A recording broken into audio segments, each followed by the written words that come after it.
This is Kevin Cho, a senior program manager, being asked a direct question in a tense regional review.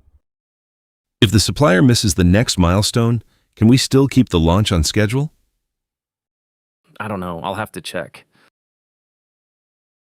So, what actually went wrong?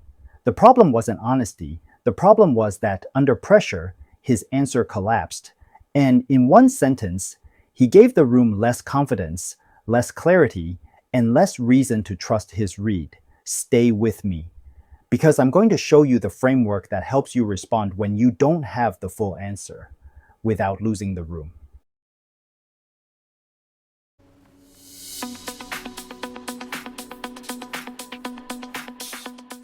I'm Ross, a strategic communication coach with over 20 years of experience helping professionals thrive in Taiwan and beyond. Welcome to Communication Case, where we break down real-world issues to find practical solutions. Let's open the case.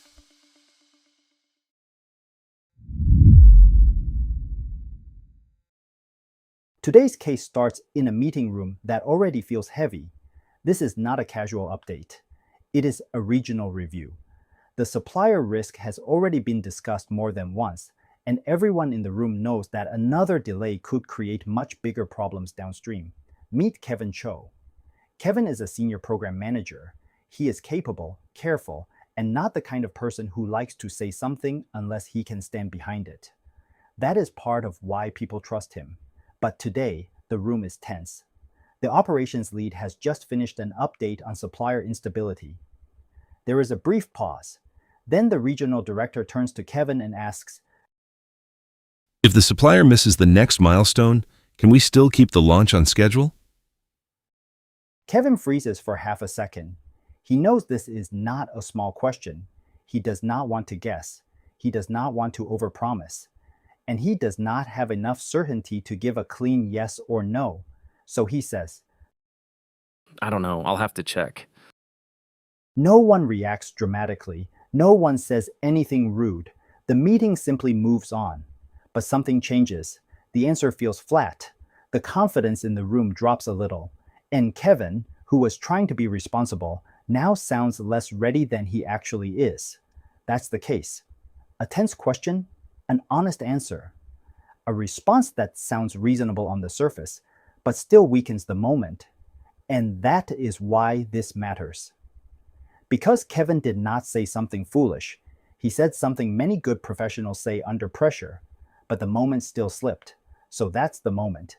Now let's look at what was really missing.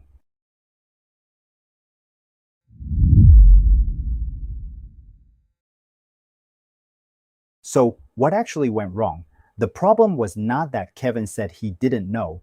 Sometimes you really do not know. Sometimes the data is incomplete. Sometimes the answer depends on another team, another update, or another decision that has not happened yet. So honesty is not the issue. The real issue is that Kevin's answer stopped at uncertainty. He gave the room no read, no structure, and no direction. That matters because in high-pressure moments, people are usually not expecting perfect certainty. What they are looking for is something else. They want to know, what do you know so far? What is still unclear? Do you have control of the situation? But when the answer is only, I don't know. I'll have to check. the room hears something slightly different. It hears, no current point of view, no visible thinking, no immediate handle on the issue, and no sense of what happens next, beyond a vague follow-up. That is why the answer lands weakly, not because it is false, not because it is irresponsible, but because it gives the listener almost nothing to work with. And that is what pressure often does. Pressure compresses your thinking into the shortest possible escape line. You are still trying to be accurate, but the answer comes out stripped down, closed off, and empty of leadership. So if the real issue was not honesty, but incomplete communication under pressure, the next question is, what should a strong answer sound like when you don't fully know yet?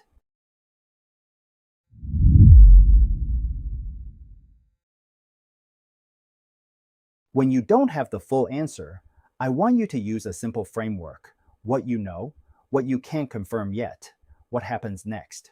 Let's break that down. Step 1. What you know, start with what you can responsibly say now. Not everything, not a long explanation, just the most useful piece of grounded information you do have. For example, Right now, based on the current timeline, we still have some buffer after the next milestone. that does something important immediately. It tells the room you are not blank. You are thinking. You are orienting from something real. That is very different from starting with, I don't know. Because even if uncertainty is still part of the answer, the room first hears that you have a handle on the situation. Step 2. What you can't confirm yet. Now name the uncertainty clearly. This is where honesty belongs. For example, What I can't confirm yet is whether that buffer still holds if the supplier delay extends beyond next week. that works better than a vague I'll have to check, because now the uncertainty has shape. The listener understands what is known, what is unknown, and where the real risk sits. That makes the answer feel smarter and calmer. Step 3. What happens next? Finally, give the room a next step. This is where you show control.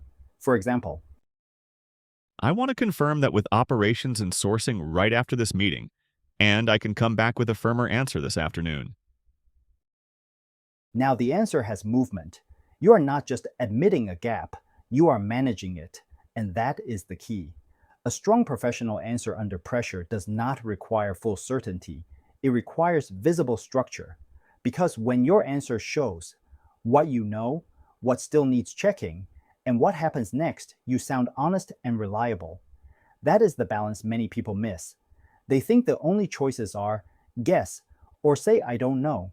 But there is a much better middle ground. You can communicate partial knowledge with control. And that is what strong communicators do under pressure. Now let's hear what that sounds like when the moment is rebuilt.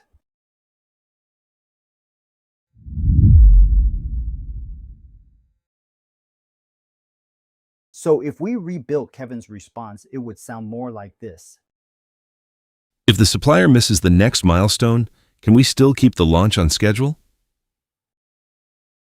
Right now, we still have some buffer in the schedule, so I wouldn't say the launch is immediately at risk. What I can't confirm yet is how much that changes if the slip extends beyond the current window. I want to verify that with operations and sourcing right after this meeting, and I can give you a firmer read this afternoon.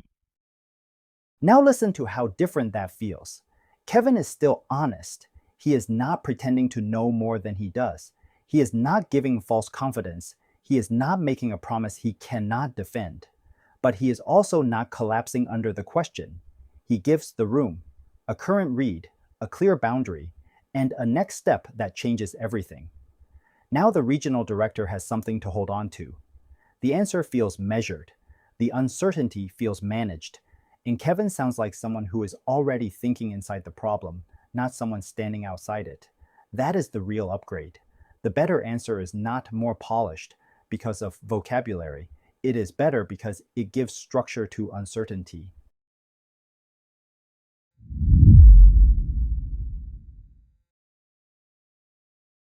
This case was never really about the phrase, I don't know. It was about what happens when pressure strips your answer down to its weakest form. Because in many professional settings, especially in high-stakes meetings, people are not expecting you to know everything on the spot. But they are watching for something else. They are watching to see whether you can stay clear when the answer is incomplete. Can you stay useful when the facts are still moving? Can you show thinking before certainty arrives? That is the real skill. A weak answer under pressure often sounds like a dead end. A strong answer under pressure sounds like a controlled in-progress view. That is a big difference. One makes the room feel uncertainty. The other makes the room feel leadership inside uncertainty. And that is why this matters so much. Because many professionals think they are being responsible when they say, I don't know, I'll have to check. And to be fair, they are trying to be responsible. But if that is all the answer gives, the room feels the gap more than the judgment behind it. A stronger response does not remove uncertainty. It organizes it. That's the lesson.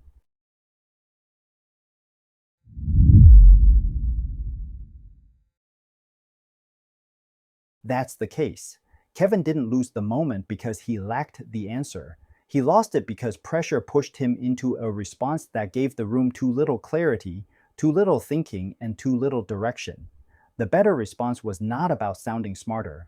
It was about staying structured when certainty was not fully available. That's all for this case. Thanks for tuning in to Communication Case. Remember, every challenge is an opportunity to grow and refine your communication skills. If you have a story or challenge you'd like to share, reach out and let's tackle it together. Until next time, I'm Ross.